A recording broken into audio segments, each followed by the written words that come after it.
எல்லாருக்கும் மாலை வணக்கம். இன்னும் நிறைய பெருமக்கள் பேச இருக்கிறாங்க. அதனால எவ்வளவு முடியுமோ அவ்வளவு சுருக்கமா நான் பேசலாம்னு நினைக்கிறேன். இன்னைக்கு எல்லாரும் சொன்னாங்க, இந்த மாதிரி கோயம்புத்தூர் பாம் பிளாஸ்ட் நடந்தது, புல்வாமா அட்டாக் நடந்தது. நமக்கு அதெல்லாம் ஞாபகம் இருக்கிறது இல்லை. காதல் இடத்துல எல்லாத்தையும் விட்டுட்டு இங்கே உட்காந்துருக்குறோமே அப்படிங்கிற ஒரு சிந்தனை தான் இன்னைக்கு இருக்கக்கூடிய விசில் அடிக்கிற பசங்களுக்கு அந்த சிந்தனை இருந்திருக்கும். ஸ்ரீரங்கம் ஒரு அற்புதமான இடம், என்னுடைய மாமியார் வீடு. அதனால நான் அற்புதமான இடம் சொல்லி ஆகணும். தயவுசெய்து இந்த நிகழ்ச்சிக்கு வந்திருக்கிறவங்க இதை ஒரு சாக்கா பயன்படுத்தி இந்த நிகழ்ச்சி முடிஞ்ச உடனே பக்கத்திலேயே அற்புதமான காட்டழகி சிங்கர் இருக்கிறாரு, ஜெய்ஜாண்டிக்கு அப்படியே அவ்வளோ விஸ்வரூபம் எடுத்து இருக்கிறாரு தாயாரோட. இந்த பக்கம் ரங்கநாதர் இருக்கிறாரு உபயநாச்சியாரோட. இந்த பக்கம் அகிலாண்டேஸ்வரி அம்மா இருக்கிறாங்க. தயவுசெய்து இதெல்லாம் பாருங்க. இவ்வளவு தூரம் அந்த கோயிலுக்கு போயிடணும், எப்படியாவது அதை போகாம தவிர்த்தரக்கூடாது. நீங்க கோயில் போனீங்கன்னா கட்டாயம் முன்னாடி ஒரே கூட்டமா இருக்கும். திமுக காரங்க பூரா முன்னாடி இன்னும் ஆக்கிரமிச்சிருப்பாங்க. அவங்கள கொஞ்சம் அப்படி அவங்கள்ட்டையும் கேட்டு நீங்க கொஞ்சம் முன்னாடி போனீங்கன்னா அது நமக்கெல்லாம் புண்ணியம். நிறைய அறிவார்ந்த ஆர்வலர்கள் பேசக்கூடியது. நம்ம ஆனந்த ரங்கநாதன் போன்ற பெருமக்கள்லாம் நீங்க தயவுசெய்து அவரை ஃபாலோ பண்ணணும்னு நான் ரெக்வஸ்ட் பண்ணுவேன். I will request every one of you to immediately start following mister Ananda Ranganathan. அவரை போன்ற ஒரு அறிவார்ந்த பெருமக்கள், அது ஒரு தமிழ் பின்னணியோடு இந்தியாவுக்கு கொடுத்திருப்பது ரொம்ப பெரிய கிரேட் லக். அது அவ்வளவு வேகமா நிறைய பேர் நானே ரொம்ப வேகமா பேசுறேன்னு சொல்லுவாங்க. அவர் வேகமா பேசுற பார்த்து நானே 0.5 ஸ்பீட்ல தான் போட்டு வச்சு கேட்பேன். அவ்வளவு வேகமா பேசுவாரு. அவருடைய தாட் ப்ராசஸ் அவ்வளவு அதிகமானது.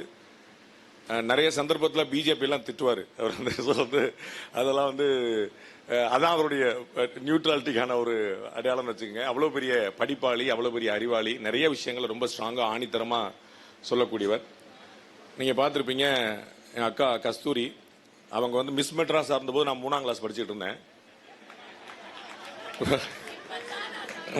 அது அப்ப இருந்து நான் சின்ன வயசுல இருந்து பார்த்துட்டு இருக்கேன். அக்கான்னு எனக்கு ரொம்ப பிடிக்கும். அக்கா அந்த அக்கா மிஸ் மெட்ராஸ் வாங்கலாம் அக்கா அப்படின்னு எனக்கு ரொம்ப பிடிக்கும். அது மாதிரி தம்பி ராஜவேல் நாகராஜ் நீங்க நிறைய கேட்டிருப்பீங்க. அந்த அற்புதமான காதல் குரலுக்கு சொந்தக்காரர். அவருடைய எவ்வளவு உயர்த்தி உங்களை சொல்லியிருக்கிறேன் நான். எவ்வளவு பேர் சின்ன வயசுல இருந்து நீங்க அப்படியே இருக்கிறீங்கன்னு சொல்லி சொன்னா உங்களை எவ்வளவு இவ்வளவு எங்க யார் இருக்கா பாருங்க. அதிகமான இளைஞர் நிலை உங்களுக்கு தான் வாய்ப்பு கொடுக்கணும். நீங்க பாத்து. சோ அடுத்து என்னுடைய தம்பி ராஜவேல் நாகராஜன், உங்களுக்கு தெரிஞ்சிருக்கும். அவரும் ஒரு வரி சொன்னாரு. என்னை எல்லாருமே கழுவி ஊத்துவாங்க, உங்களுக்கு தெரியும். நம்ம நம்மளை கழுவி ஊத்துறதுன்னு அது லட்டு சாப்பிடுற மாதிரி. அதுல அதிகமா அடிச்ச தம்பியில ஒரு தம்பி நம்ம ராஜவேல் நாகராஜன் தான். அடி பாண்டே நீங்க வாங்கின பட்டமா அப்படின்னு கேட்டாரு தம்பி. அது பயங்கரமா. சரி, நமக்கு அந்த அணியில பயங்கரமான ஆட்கள்லாம் இருக்கிறாங்க, நல்லா படிச்ச பிள்ளைகளா, நம்ம இவ்வளவு பெரிய சாங்கா இருக்கிறாங்க நினைச்சுக்கிட்டு இப்படி கொஞ்சம் திரும்பி பார்க்கறத பார்த்தா தம்பி நமக்கு முன்னாடி ஓடிட்டு இருக்காரு. பாஸ் எங்க பாஸ் நீங்க அங்க இருந்தீங்களே அப்படின்னு. போங்க பாஸ், நீங்க எல்லாம் நடுநிலைகள் சொல்லிட்டு இருப்பீங்க. அண்ணன் இந்த பக்கம் சொல்லிட்டு அடிச்சு நொறுக்கி. இப்போ எப்பயுமே உங்களுக்கு தெரியும்ல, இங்கேயே நான் 40 வருஷமா அந்த கட்சியில இருக்கேன்னு சொல்லி சொல்லுவாங்க. அவங்க யாரும் மதிக்க மாட்டாங்க. திடீர்னு வேற கட்சியில இருந்து வருவாங்க, அவங்களுக்கு பயங்கரமான மரியாதை. அத மாதிரி என் தம்பி அங்கிருந்து வந்த உடனே அது பயங்கர. நான் தம்பி நான் ரொம்ப வருஷமா இங்க இருக்கேன் தம்பி அப்படின்னு. அதெல்லாம் கிடையாது நாங்க அப்படின்னு சொல்லிட்டு தம்பி பெரிய இளைஞர்கள் பட்டாளத்தை ரொம்ப நல்லா ஆரோக்கியமா வளர்த்துக்கிட்டு வர்றாரு. நிறைய கன்வின்சிங்கான பதில்கள் எல்லாம் சொல்லிட்டு வர்றாரு. ரொம்ப இன்ட்ரெஸ்டிங்கா இருந்துச்சு. எல்லாரும் எல்லாமே பேசிட்டு முதல்ல ஒரு வார்த்தையும் கடைசியில் தம்பியும் கூட சொன்னாரு, காலேஜ் பிரின்சிபல் சொன்னாங்க, நம்ம சகோதரியும் சொன்னாங்க, இங்க பேசுறவங்களுக்கு எல்லாம் அவங்க தான் பொறுப்பு, நாங்க பொறுப்பு கிடையாது. அது காலேஜ் கொடுக்கிற முறையில் யோசிச்சிருக்கணும்.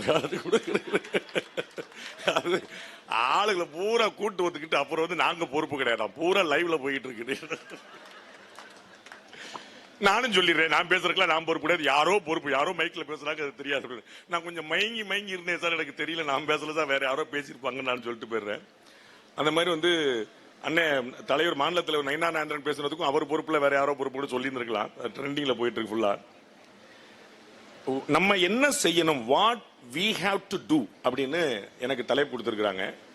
நான் வாட் வி ஹேவ் டு டூலாம் சொல்றேன் கிடையாது, வாட் யூ ஹேவ் டு டூன்னு சொல்றேன். அதான் கொஞ்சம் ஈஸி. ஏன்னா வி ஹேவ் டு டூ நானும் செய்யணும். அதனால யூ ஹேவ் டு டூ அப்படிங்கிற சொல்லிட்டா எனக்கு ரொம்ப ஈஸிங்கனால நீங்க என்ன செய்யணும் பாக்குறேன். மேக்சிமம் இது ப்ரொஃபஷனல் செல்லுடைய ஏற்பாடா இருக்கிறதுனால அவங்க வந்து மாநிலம் முழுக்க நிறைய விஷயங்கள் பண்ணிட்டு இருக்காங்க. சில டேட்டாக்களை மட்டும் கொஞ்சம் கொண்டு போகலான்னு பாக்குறேன். முதல்ல என்ன செய்யணும் அப்படின்னா, நீங்க வந்து ஒரு 2026 தேர்தலை மனதில் வச்சுட்டு பேசுறதுனால முதல்ல தயவு செய்து எல்லாரும் ஓட்டு போடணும். அதான் ரொம்ப முக்கியம். வாட் யூ ஹேவ் டு டூனா ஃபர்ஸ்ட் எல்லாரும் போய் ஓட்டு போடணும். தவறாம ஓட்டு போடணும். காலையில 7 மணிக்கே போய் ஓட்டு போடணும். இல்லாட்டி எஸ்ஏஆர்ல உங்க பேர் எடுத்துட்டாங்கன்னு அவங்க சொல்லிடுவாங்க. 7 மணிக்கு நீங்க ஓட்டு போட போகல அப்படின்னா 9 மணிக்கு உங்க பேர் வந்து அங்க இல்ல, எஸ்ஐஆர்லயே இல்லைன்னு சொல்லிடுவாங்க, மொத்தமாவே இல்லைன்னு சொல்லி சொல்லிடுவாங்க. அதனால வந்து ஓட்டு போட போகணும். இந்த குறிப்பா ஏன் இங்க சொல்றேன்னா, இந்த அதிகமா ஓட்டு போடாத குரூப் யாருன்னா இந்த ப்ரொஃபஷனல் குரூப் தான். யார் யாரெல்லாம் நிறைய படித்திருக்கிறார்களோ, யார் மேதாவிகளாக இருக்கிறார்களோ, யார் பெருமக்களாக இருக்கிறார்களோ அவர்கள் தான் ஓட்டு போடுவதில்லை. அவங்க எல்லாம் என்ன சொல்லுவாங்க, இந்த அரசியல்வாதிகள் வேஸ்ட் சார், அதெல்லாம் ஒன்னும் சரியில்லை சார், அண்ணாமலை மாத்திட்டாங்க, இனிமே நான் ஓட்டு போடுற மாதிரி ஐடியா இல்லை. அண்ணாமலை பிஜேபியா தான் ஓட்டு கேட்டு இருக்காரு. அவர் எங்க போற, அவரது ஊர் ஊரா போய் கம்பு சுத்திட்டு இருக்காரு, ஒண்டியாலா சுத்திட்டு இருக்காரு. இதுக்கு பிஜேபிக்கு தானே. ஆனா வந்து மக்கள் சொல்றாங்க, இல்ல சார் நான் அப்படி ரொம்ப விரக்தி, ஏதோ ஒரு காரணம் சொல்லிட்டு ஏதாவது விரக்தி அடிச்சுட்டு நான் பாத்தீங்கன்னா நான் ஓட்டே போறலன்னு சொல்லுவாங்க. அப்படி யாராவது பாருங்க, திமுக வந்து அண்ணன் கே நேரு வந்து இத்தனை வருஷமா இருக்கிறாரு. ஆனா துணை முதலமைச்சரா உதயநிதி தான் ஆக்கி இருக்காங்க. ஆனாலும் நான் ஓட்டு போட மாட்டேன்னு எந்த திமுக காரங்களா சொல்லிருக்காங்களா சொல்லுங்க? திருச்சியில கே நேரு வந்து துணை முதலமைச்சர் ஆக்கல, அதனால திமுக காரங்க திருச்சியில் நாங்க ஓட்டு போட மாட்டோம் நாங்க அப்படி யாரா சொல்லிருக்காங்க. அவங்க பாஞ்சு தான் ஓட்டு போறாங்க. அப்ப அவர்களுக்கு வந்து எதுவா இருந்தாலும் நம்ம கட்சிக்குள்ள இருக்கு அப்படிங்கிற ஒரு எண்ணம் இருக்குது. இந்த கட்சியில என்ன பிரச்சனை அப்படின்னா, இவங்களும் வந்து யோசிப்பாங்க, அவங்களுடைய ஆதரவாளர் சிம்பத்திசர் ரொம்ப படித்தவர்களா இருக்கிறதுனால அவங்க வந்து ஒட்டுமொத்தமான ஒரு கலர் கொடுத்துட்டு நம்ம வந்து அதெல்லாம் ஓட்டு போடலாம். சோ வந்து what you have to do அப்படின்னா, ஏப்ரல் மாதம் 2வது வாரத்து வாக்குல தேர்தல் இருக்கும். தயவு செய்து காலையில 7 மணிக்கு முதலா போய் ஓட்டு போட்டுருங்க. தபால் ஓட்டு போட்டு முடிஞ்ச உடனே உங்களுடைய ஓட்டு போட வச்சிருங்க. உங்களால முடிஞ்ச ஒரு புண்ணியம் நாட்டுக்கு செய்யற சேவையா, நம்ம வந்து ஆபரேஷன் சிந்தூர் இந்த இடத்துல விஜய் அரங்கத்தை போட்டுருக்காங்க பாருங்க. ஆபரேஷன் சிந்தூர் மாதிரிலாம் போய் நம்மளால போட்டி போட முடியாது, சண்டை போட முடியாது, துப்பாக்கிலாம் தூக்க முடியாது. அதனால நாட்டுக்கு நீங்க செய்ய வேண்டிய சேவையா ஒரு 10 பேருக்கு மட்டும் கேட்டு ஓட்டு போட்டியா, ஓட்டு போடுறியா, சீக்கிரம் ஓட்டு போட்டுருப்பா அப்படின்னு 10 பேருக்கு ஒரு ரிமைண்டர் கால் மட்டும் போட்டு அவங்களே ஓட்டு போட வச்சிட்டீங்கன்னா அதுவே நீங்க செய்யற பெரிய புண்ணியம். இதோட பெரிய புண்ணியம் இருக்காது. இந்த கிட்டத்தட்ட வந்து இந்த போல்ல வந்து பாத்தீங்கன்னா நார்மலா தமிழ்நாடு 70% வாக்களிக்கும். அதுல வந்து கிட்டத்தட்ட 9% எஸ்ஆர்ல பேர் எடுத்து விட்டாச்சு. அதனால இந்த முறை போலிங் பர்சன்டேஜும் கூடும். அதை தாண்டி நீங்க ஓட்டு போடுறவங்களுடைய எண்ணிக்கையும் கூடணும். உங்களுக்கு தெரிஞ்சிருக்கும், சென்னை வந்து படித்தவர்கள் நகரம் அப்படின்னு நம்ம சொல்லுவோம், தலைநகரம் படித்தவர்கள் நகரம் சொல்லுவோம். சென்னையில கடந்த 2023 சட்டமன்ற தேர்தலில் எவ்வளவு ஓட்டு பதிவாச்சு அப்படின்னா, ஜம்மு காஷ்மீர் மாநிலத்தில் எவ்வளவு பதிவாச்சு அவ்வளவுதான் பதிவாச்சு.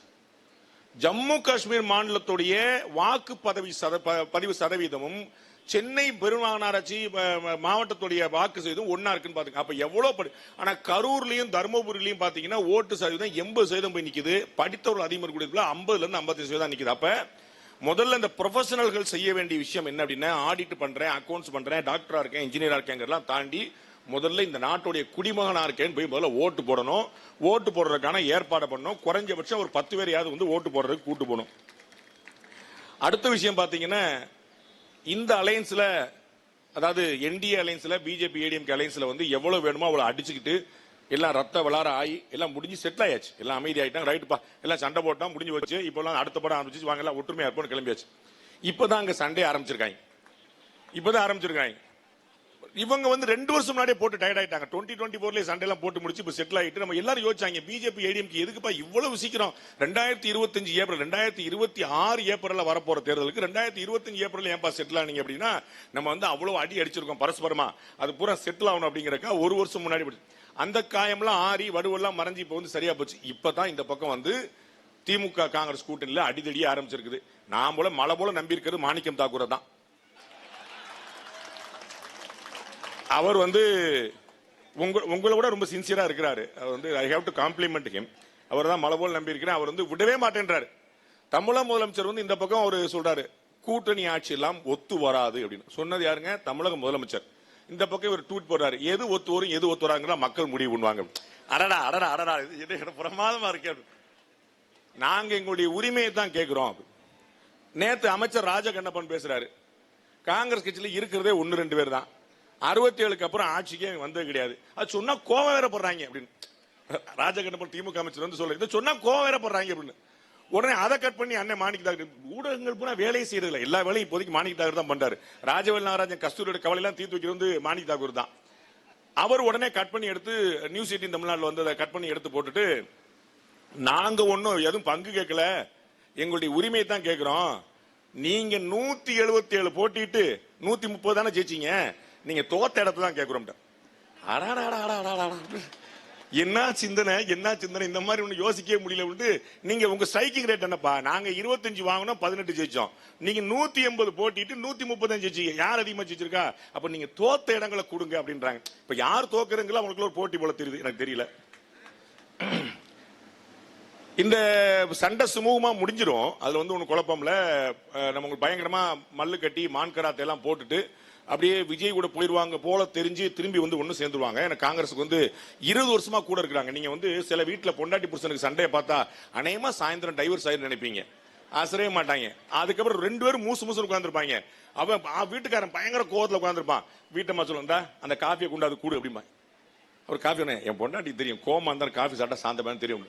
ஒரு காஃபில செட்டில் ஆயிடுவாங்க. அத மாதிரி ஒரு 2 சீட்டு முன்ன பின்ன அந்த குடும்பம் செட்டில் ஆயிடும். ஏன்னா 20 வருஷமா கூட்டு கொடுத்துன இருக்காங்க காங்கிரஸும் திமுக. நீங்க புரிஞ்சுக்கணும், 2004 இருந்து தேவர் இன் அலையன்ஸ் அதர் தென் 2014, 2014 தவிர அவங்க தொடர்ந்து அலையன்ஸ் இருக்காங்க. அதனால அந்த சண்டையெல்லாம் புரிந்து கொள்ளக்கூடிய சண்டை தான், ஒன்றும் பிரச்சனை இல்லை.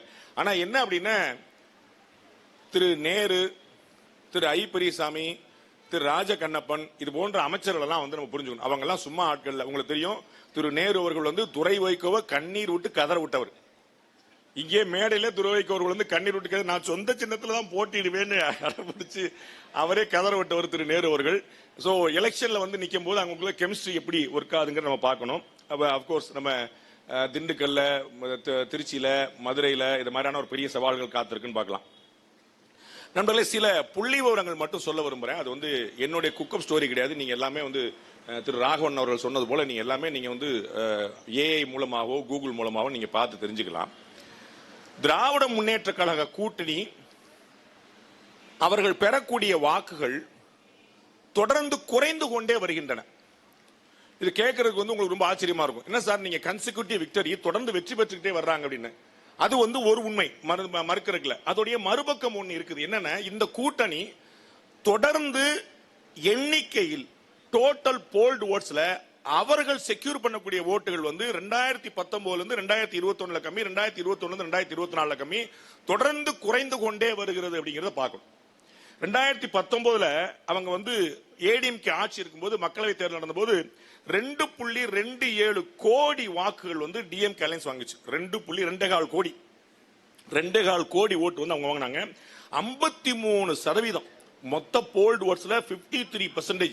அக்கம் பக்கத்துல யாருமே கிடையாது. அந்த அளவுக்கு 2014 நரேந்திர மோடி அவர்கள் வாங்கின மாதிரியான ஒரு பெர்சன்டேஜ் பெருசா வாங்கினாங்க.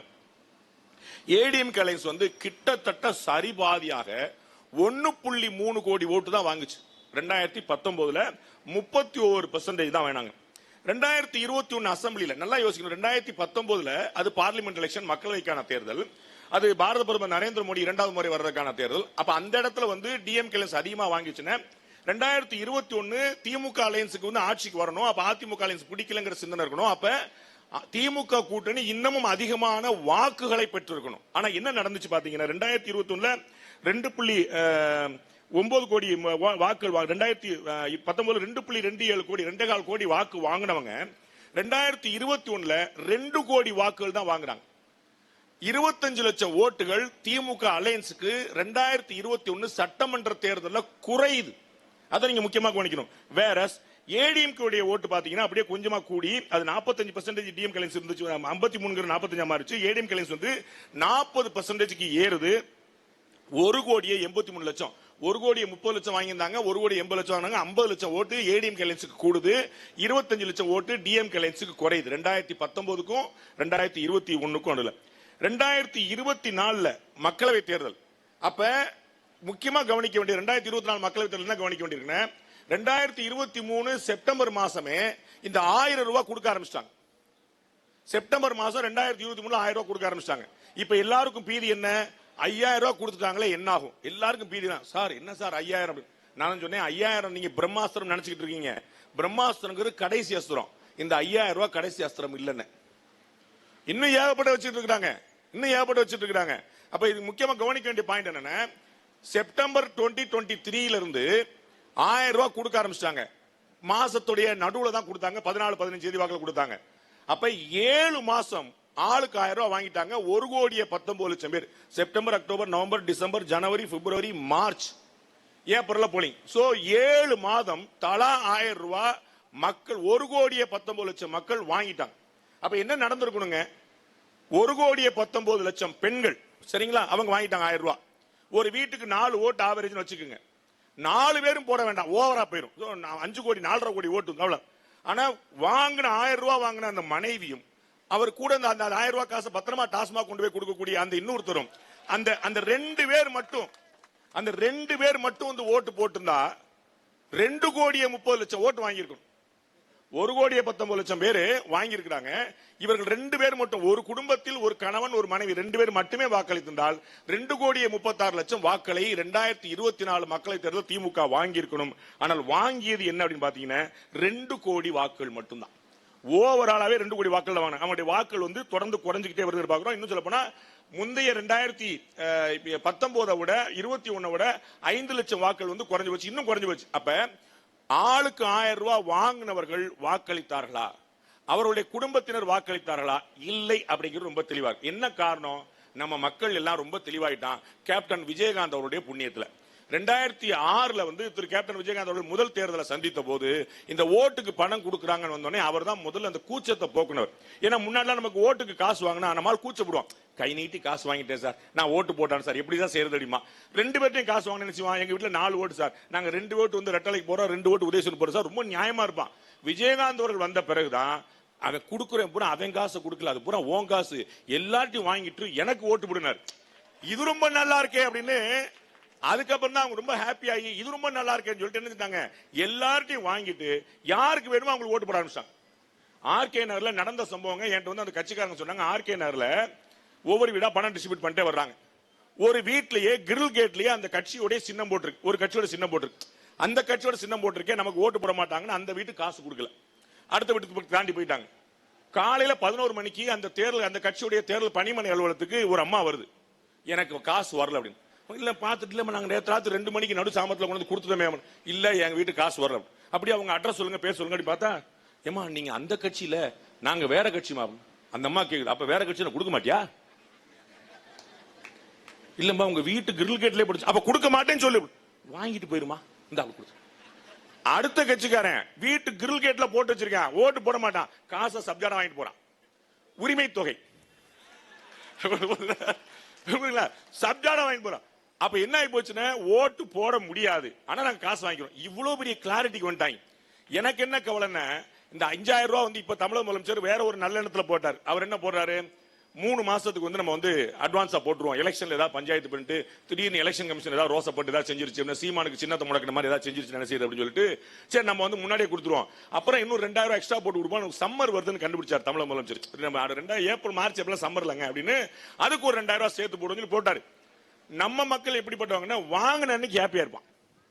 5000 ரூபாயில வந்து 4000 ரூபாய் எனக்கு, நான் தொட மாட்டேங்க, இப்ப சாம்பாருங்க தொடங்கி உங்களுக்கு தான் 1000 ரூபாய் ஓடி போயிருங்க, தலைவர் கொடுத்திருக்காரு, அதனால 3 மாசம் சேர்த்து உங்களுக்கு 1000 ரூபாய் அப்படின்னு வீட்டுக்காரர் கொடுத்துருவாங்க. இவங்க இந்த 5000 ரூபாய் 4000 எடுத்து வச்சுருவாங்க.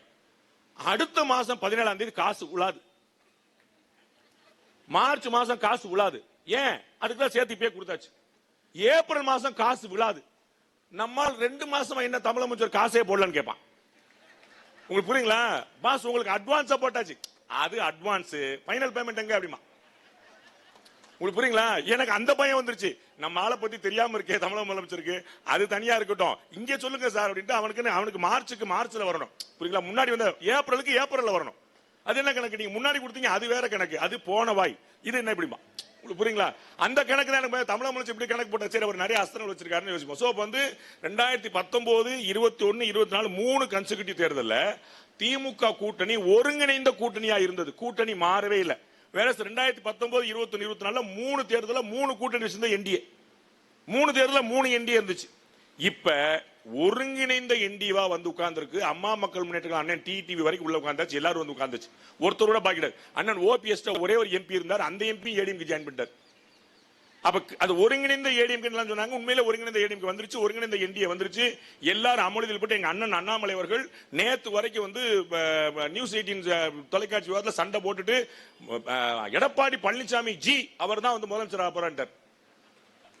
உங்களுக்கு தெரியல. அப்ப வந்து இவர்களுக்கு ஒற்றுமை வந்து வேற இடத்துக்கு போய் நிக்குது அப்படிங்கிற. அப்ப 2019, 21, 24 3 கன்சிக்யூட்டிவ் எலெக்ஷன்ல அதிமுக கூட்டணி பிளவுபட்டு கிடந்தது.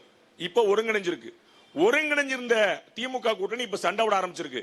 ஒருங்கிணைந்து இருந்துமே கூட 19, 21, 24 3லுமே தொடர்ந்து அவர்களுடைய வாக்கு எண்ணிக்கையின் டோட்டல் குறைஞ்சிக்கிட்டே வந்து ரொம்ப முக்கியமான கவனிக்க வேண்டியிருக்கு.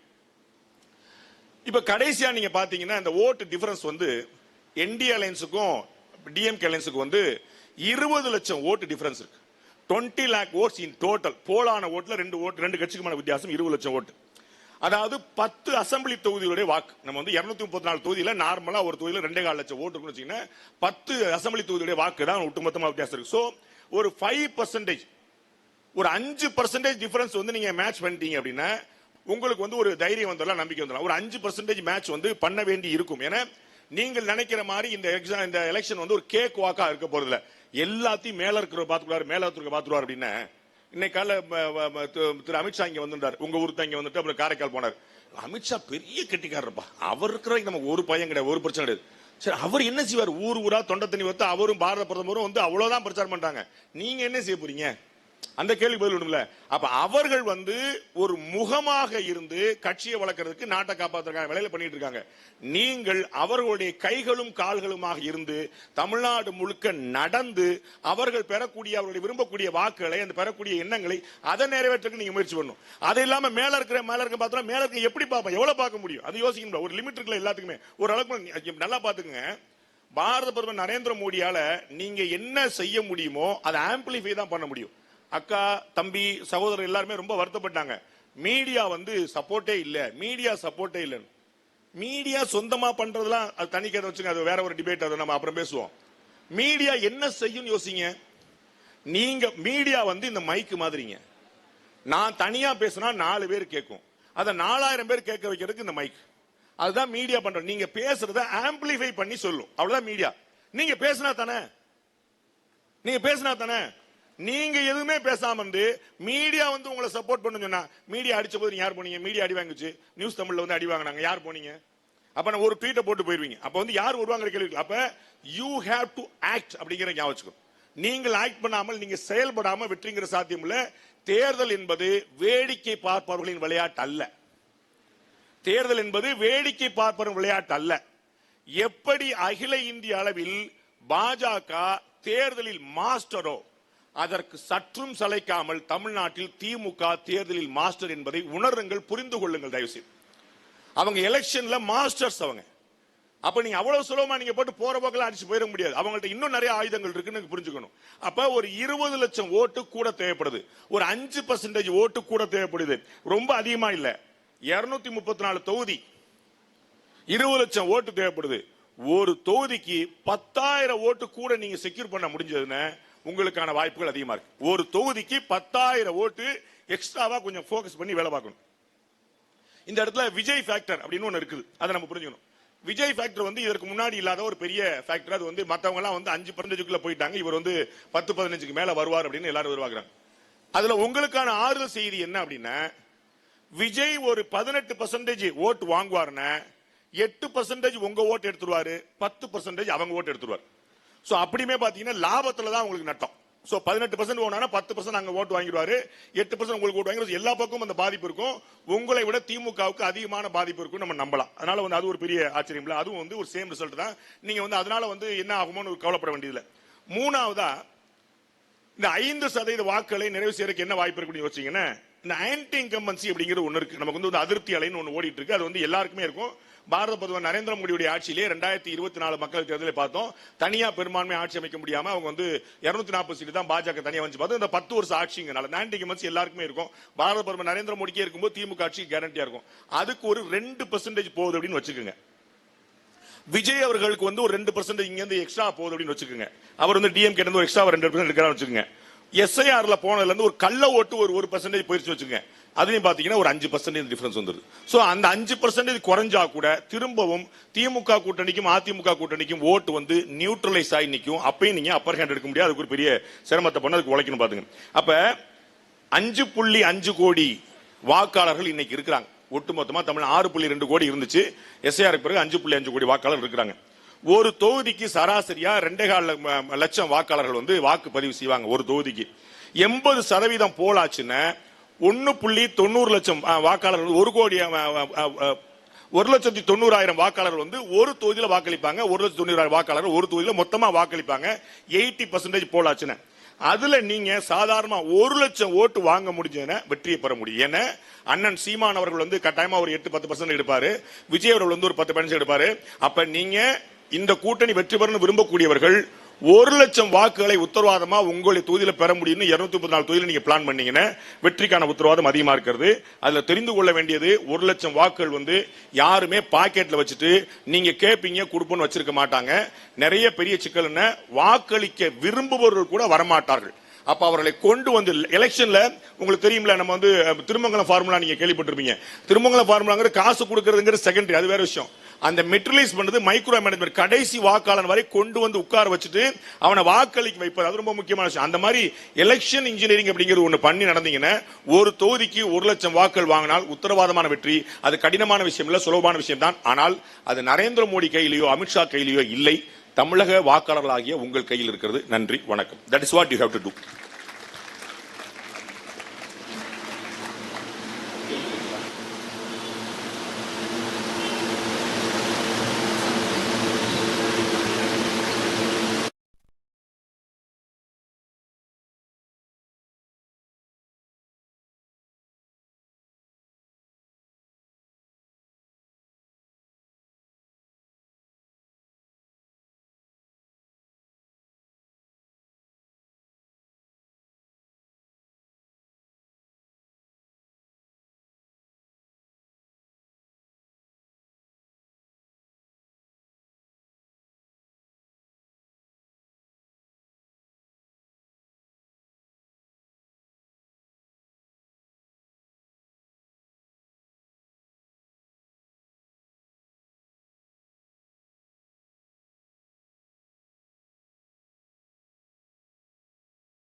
So they have a guilt feeling even though they want to shift. They are unable to do so because they are afraid DMK ஜெயிச்சாலும் அவங்கள professionally or personally கொல்லலாம், தோத்தாலும் professionally or personally கொல்லலாம்ங்கற மாதிரி நிறைய ஆள் இருக்காங்க. அவங்களுக்கெல்லாம் ஏதாவது வழி உண்டா? அந்த மாதிரிலாம் பயப்பட வேண்டியதில்லைங்க. ஓட்டு மாத்தி போட்டா கொன்றுவாங்களா என்ன? நீங்க அப்படிலாம் நீங்க எந்த உலகத்துல இருக்கீங்க? அப்படிலாம் ஒண்ணும் கிடையாது. நம்ம வந்து ஓட்டு மாத்தி யார் போறாங்களோ தெரியவே தெரியாது. பார்லிமெண்ட்லயே வந்து இந்த கட்சிக்கு ஓட்டு போற மாத்தி ஓட்டு போட்டு ஆட்சிக்கு விழுந்த வரலாறுலாம் இருக்கு. அதனால கவலைப்படாதீங்க. நீங்க வந்து ஓட்டு போட்டா நீங்க வந்து அண்ணன் வடிவேல் சொன்ன மாதிரி உங்களுக்கு தான் ஓட்டு போட்டு சின்னத்தை காட்ட சொல்லிருங்க. யார் கேட்டாலும் அதை போட சொல்லிருங்க. ஓட்டை வந்து கரெக்டா உங்களுக்கு போட சொல்லுங்க. ஆனா நீ வெளியே கேட்டா சொல்லுங்க. எதுக்கு நீங்க சொல்லணும்? உங்கள்கிட்ட கேட்டா கூட நான் அவங்களுக்கு போட்ட சொல்லி வச்சிருக்கேன். சோ ஓட்டு போடுறது வந்து தனி உரிமை, ரகசியம், அதுல பிரச்சனை இல்லை. அப்படி கவலைப்பட வேண்டியதில்லை. Quick, please. Yes. Sir, good evening. ஒரு சின்ன கேள்வி சார். இப்போ தமிழ்நாடு பாலிடிக்ஸ் எப்படி இருக்குன்னா, ப்ரொஃபஷனல்ஸ் வந்து வாட் டு டூ அப்படிங்கிற மாதிரி ஒரு அருமையான எக்ஸ்பிளனேஷன் கொடுத்தீங்க. ஒரு கன்ஃபியூஸ் என்ன அப்படின்னா, தமிழ்நாடு அரசியலில் இப்போ இருக்கிற கரண்ட் சுச்சுவேஷனில் உங்கள் பார்வையில் நீங்கள் அறிந்தும் அறியாதது எது, புரிந்தும் புரியாதது எது, தெரிந்தும் தெரியாதது எதுன்னு தெரிஞ்சுக்கலாமா சார் ப்ளீஸ்? அப்படி எதுவுமே இல்லை. கடைசி கேள்வி. Good evening friends, brother, sister. I have 2 points. The PLI scheme of Indian government increases the production of GDP thanks to Indian Prime Minister. Second point is, after the Prime Minister visit to Malaysia, Devaram and Tiruvasagam were sung. Should Parliament worldwide start with this prayer? The Indian Parliament can lead the way in this. Legend says the Thai kings were crowned at the Senjur temple. Even today, Thiruvarumbai song at the coordination level to help our North Indian brothers. Pradhan Mantri ke Malaysia daur ke. Sir, உங்களுடைய கேள்விக்கு போலாம், நேரம் சுருக்கமாக இருக்கு. Thank you. அவருக்கு கேள்வியே இல்லை, என்னையே பேச கூப்பிடலன்றாரு. அடுத்த தடவை இங்க நிகழ்ச்சி நடக்கும் போது திரு சுந்தரராமன் அவர்கள் குறிப்பெடுத்துக் கொள்ளுங்க. சார், ஒரு கேள்வி. எஸ், கேட்டுங்க சார். இப்போ விஜய் வந்து டிஎம்கே தான் எதுக்குறாரு, நம்ம என்டிஏ அலைன்ஸ் டிஎம்கே தான் எதுக்குது. ஏன் விஜயும் என்டிஏ கூட வரக்கூடாது? அப்படி வர வாய்ப்பு இருக்குதா? ஏன் அப்ப 2024 நீங்க ஏன் தனியா போனீங்க? உங்களுக்கு அவங்க கட்சியுடைய வழக்கணும் என்ன, அதனால அவருக்கு அவருடைய கட்சியை வளர்க்கணும், நீங்க தப்பு சொல்ல முடியாது. விஜய் உங்களை காப்பாற்றணுமா? இந்த கிரிக்கெட் மேட்ச்ல ஒன்று சொல்லுவாங்க பாத்தீங்களா, நியூசிலாந்து ஆஸ்திரேலியாவோட தோத்து, ஆஸ்திரேலியா பாகிஸ்தானோட தோத்து, பாகிஸ்தான் ஜிம்பாப்வேயோட தோத்து, அப்ப நம்ம ஜெயிச்சிடலாமா? ஏய் நீ விளையாட மாட்டா, உனக்கு ஊர் பேப்பரா தோக்கணும் அப்படின்னு.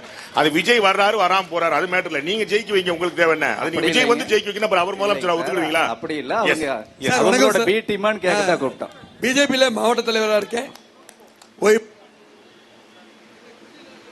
பிஜேபி மாவட்ட தலைவர் இருக்கும் மைக் ஆஃப் பண்ணிட்டாங்க பாத்தீங்களா, அதான். எஸ் எஸ் எஸ் சொல்லுங்க சார். எப்ப பார்த்தாலும் நம்ம டிஎம்கே கவர்மெண்ட் பணம் கொடுக்கல ஒரு பெரிய குறையா சொல்லிட்டு இருக்காங்க. ஆனா மத்திய கவர்மெண்ட்ல இருந்து பணம் கொடுத்துட்டு தான் இருக்காங்க. வெள்ள நிவாரண நிதி எல்லாத்துக்குமே சப்போர்ட். எங்களுக்கு பீகார் கொடுக்குற மாதிரி கொடுக்கல, அசாம் கொடுக்குற மாதிரி கொடுக்கல அப்படின்னு சொல்றாங்க. ஆனா எவ்வளவு செஞ்சிருக்கோம், அதுக்கு என்ன நம்ம மக்கள்கிட்ட எப்படி கொண்டு போய் நீங்க தான் கொண்டு போய் சேர்க்கணும். சாணக்கியா பாருங்க, பேசு தமிழா பேசு பாருங்க, தொண்டத்தனி வத்த நிறைய பேர் பேசிட்டு இருக்கும் பாருங்க. பாரத பிரதமர் பேசுறத கொண்டு போய் சேருங்க. அமித்ஷா அவர்கள் பேசுறத சொல்லுவது கேட்டுங்க. அண்ணாமலை, எல்முருகன் எல்லாருமே சொல்லிட்டு இருக்காங்க கேளுங்க. லாஸ்ட் 10 வருஷத்துல 11 லட்சம் கோடி ரூபாய் தமிழ்நாட்டுக்கு மட்டும் மத்திய அரசு ஒதுக்கி இருக்கு. 11 லட்சம் கோடி ரூபாய். இந்த பட்ஜெட்ல 7500 கோடி ரூபாய் தமிழக ரயில்வே திட்டங்கள் மட்டும் கொடுக்கப்பட்டிருக்கு. இந்த பட்ஜெட்ல மட்டும். இந்த பட்ஜெட் தமிழ்நாட்டில் இப்ப நம்ம பேசிக்கிட்ட தருணத்துல 35,000 கோடி ரூபாய்க்கான ரயில்வே நிதி ஓடிட்டு இருக்கு. 35,000 கோடி ரூபாய்க்கு தமிழ்நாடு பட்ஜெட் ஓடிட்டு இருக்கு. இது வரைக்கும் சென்ட்ரல் கவர்மெண்ட் ஸ்டேட் சப்ஜெக்ட்டுக்கு எப்பயுமே ஒரே சிங்கிள் ஸ்ட்ரோக்ல 60,000 கோடி ரூபாய் ஒரு ஸ்டெச்ல கொடுத்தது இல்ல. சென்னை ஃபேஸ் 2 மெட்ரோ ரயிலுக்காக 60,000 கோடி ரூபாய் சிங்கிள் ஸ்ட்ரோக்ல கொடுத்துச்சு சென்ட்ரல் கவர்மெண்ட் ஸ்டேட் கவர்மெண்ட்டுக்கு. நிறைய கொடுத்துக்கிட்டே இருக்கு. நீங்க பார்க்கணும், கேட்கணும். நீங்க ஒரு கேள்விதான் சார், ஜெயிக்குமா ஜெயிக்காதா, ஜெயிக்குமா ஜெயிக்காதா, அப்படிலாம் ஜெயிக்க முடியாது. கடுமையா போய் நீங்க கேட்கணும். நரேந்திர மோடி அவர்கள் பரீட்சா பே சர்ச்சால இருந்து பேசிக்கிட்டே இருக்காரு. அவர் என்ன பேசுறாருன்னு கேளுங்க, அதை 4 பேர் கொண்டு போய் சேருங்க. தேங்க்யூ. நன்றி. அவர் ஹிந்தியில பேசுறது புரியலன்னா தமிழ்ல நான் பேசிட்டு இருக்கேன், தம்பிகள் பேசுறீங்க, அதையாவது கேளுங்க. தேங்க்யூ. வெகு அழகாக ஒரு பிஜேபியின் ஸ்போக்ஸ் பர்சன் போல நின்று இன்னைக்கு பேசியிருக்கீங்க. பாத்தீங்களா பாத்தீங்களா, கடைசியில காட்டி கொடுக்குறீங்க பாத்தீங்களா. நீங்க என்ன அண்டர்ஸ்டாண்டிங்ல வந்தோம் நம்ம. அப்புறம் நீங்க ப்ரொஃபஷனல்ங்க, ப்ரொஃபஷனல். ஒரு ப்ரொஃபஷனலாக இந்த நிகழ்ச்சியில் கலந்து கொண்டதுக்கு அண்ணன் திரு பாண்டே அவர்களுக்கு நன்றி தெரிவிக்க அட்வொகேட் திரு AR ரங்கசுவாமி அவர்களையும் திரு S கிருபாகரன் அவர்களையும் மேடைக்கு அழைக்கிறோம்.